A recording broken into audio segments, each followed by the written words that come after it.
Qu'est-ce qui peut pousser une personne qui est persuadée d'être un dieu, à admettre non seulement qu'elle a tort, mais que au fond, toute sa vie est un mensonge? Ah, ça c'est la question à 1 million. On parle d'un effondrement psychologique total, là. C'est ça. C'est le genre de transformation qui paraît presque impossible. C'est comme si le système d'exploitation d'une personne se réécrivait en direct. Voilà, c'est exactement l'image. Et c'est vraiment le cœur de notre analyse aujourd'hui.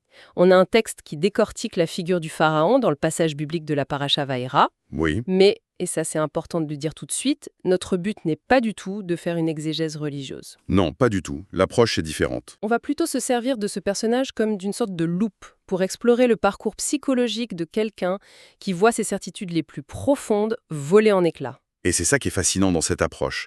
Elle prend une figure presque mythologique et elle la traite comme une étude de cas, en fait.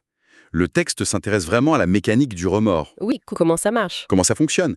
Qu'est-ce qui bloque et qu'est-ce qui, finalement, peut faire sauter le verrou? Et ce grand verrou, celui qui nous a vraiment interpellés, c'est cette idée de l'obstacle universel.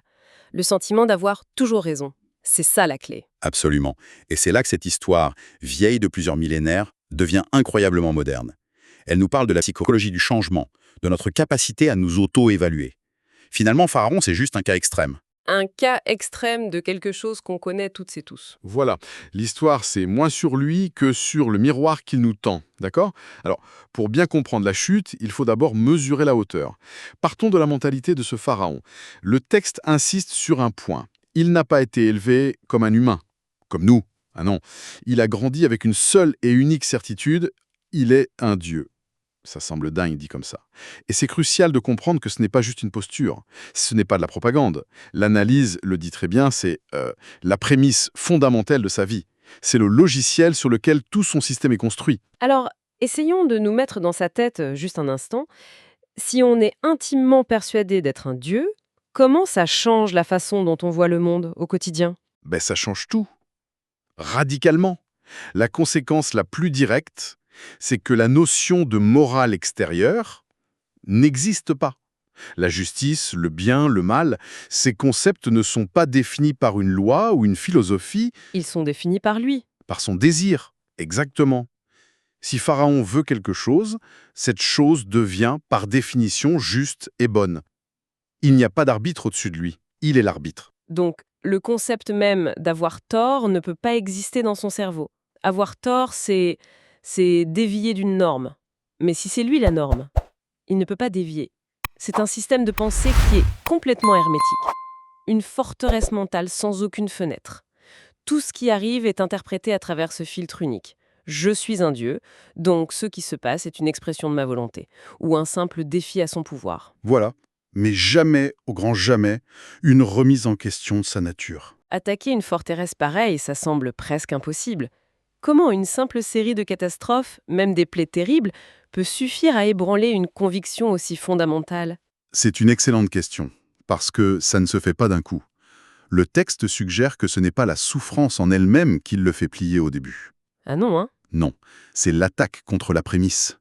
Chaque plaie n'est pas juste une catastrophe, c'est une démonstration que son contrôle est une illusion. Les grenouilles qui envahissent ses appartements, l'eau qui se change en sang, Ce sont des bugs dans sa réalité. c'est exactement ça. Des bugs dans sa réalité contrôlée.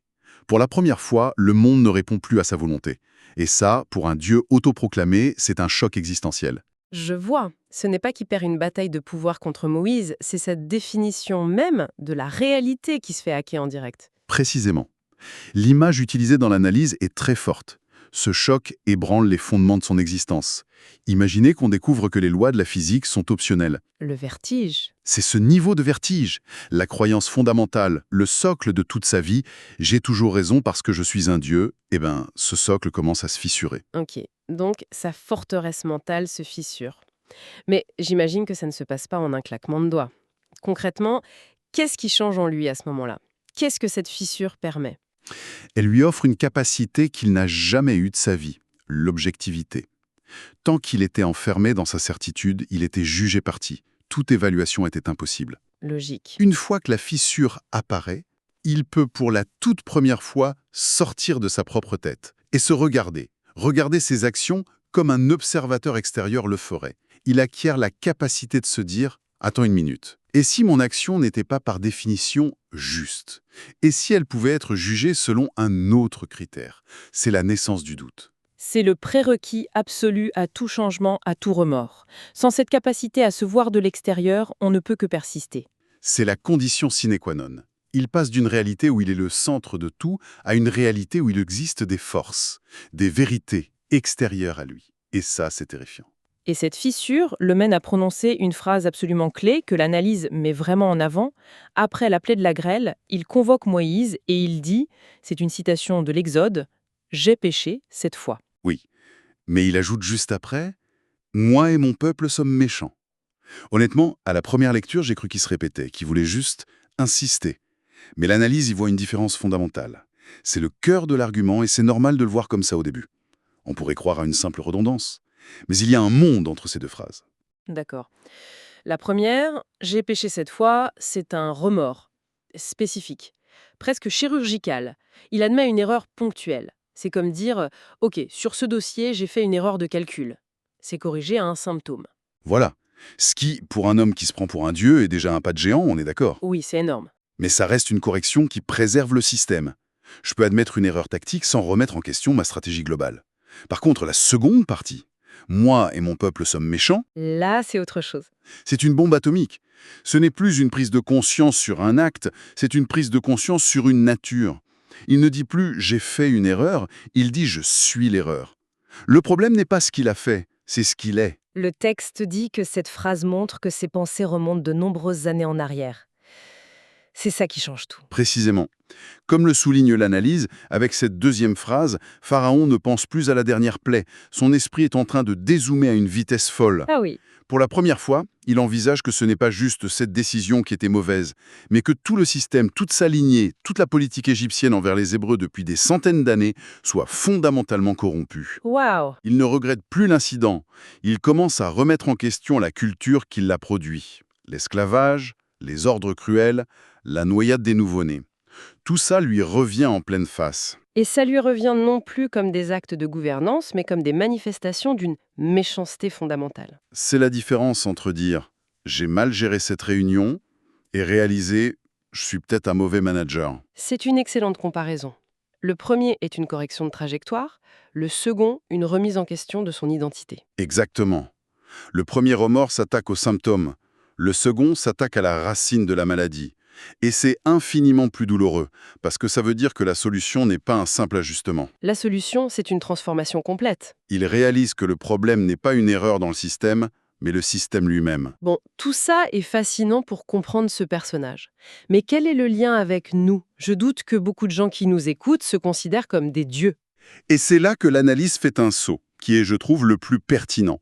Elle affirme que Pharaon n'est qu'un exemple extrême d'une personne ordinaire. C'est le point de bascule.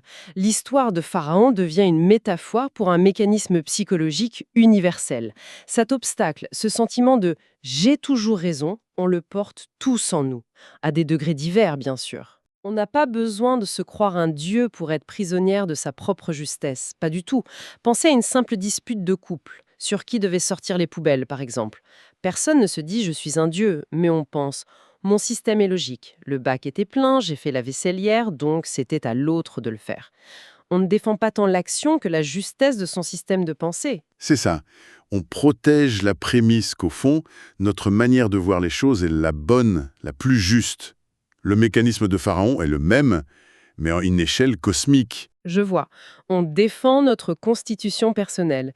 Et ça se traduit par des phrases comme « oui, mais mes intentions étaient bonnes » ou « si tu savais tout le contexte ». Toutes ces phrases sont des mécanismes de défense brillants pour protéger cette prémisse fondamentale. Au fond, j'ai raison. Ce sont des tentatives de traiter le symptôme. D'accord, j'aurais peut-être pas dû dire ça comme ça. Tout en refusant obstinément de regarder la racine du problème, peut-être que ma façon de voir la situation est fondamentalement égoïste ou biaisée. C'est bien plus confortable de corriger une petite erreur que d'admettre que notre logiciel interne a un bug majeur. Donc si on suit cette logique, le vrai remords, celui qui mène à un changement durable, ne peut pas concerner une seule action. Il doit être assez puissant pour faire trembler notre vision du monde. Il doit nous forcer à questionner nos certitudes sur ce qui est juste, ce qui est vrai, et sur nous-mêmes, Il ne s'agit pas de corriger une erreur dans notre système de pensée. mais de réaliser que le système lui-même est peut-être défaillant. Et ça demande un courage immense. C'est accepter de se sentir perdu, de ne plus avoir de carte. C'est un processus beaucoup plus rare et douloureux que le simple regret. C'est un véritable changement de paradigme personnel.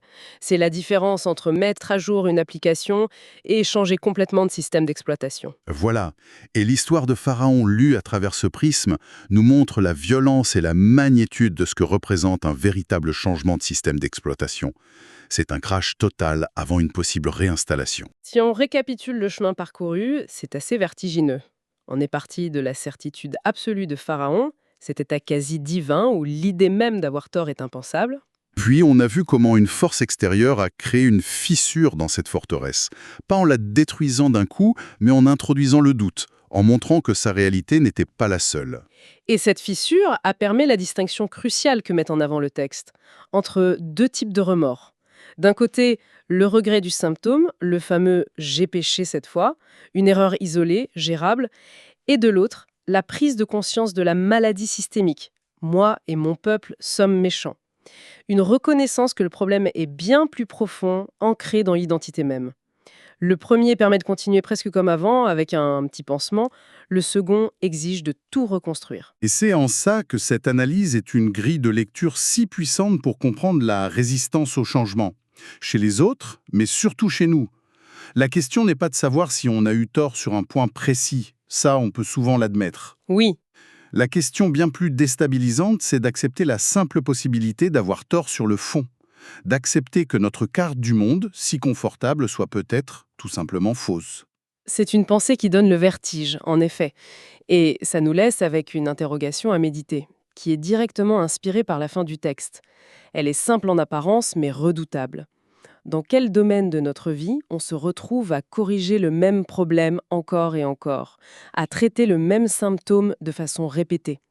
Peut-être parce qu'on refuse d'affronter la question bien plus fondamentale et bien plus effrayante qui se cache derrière.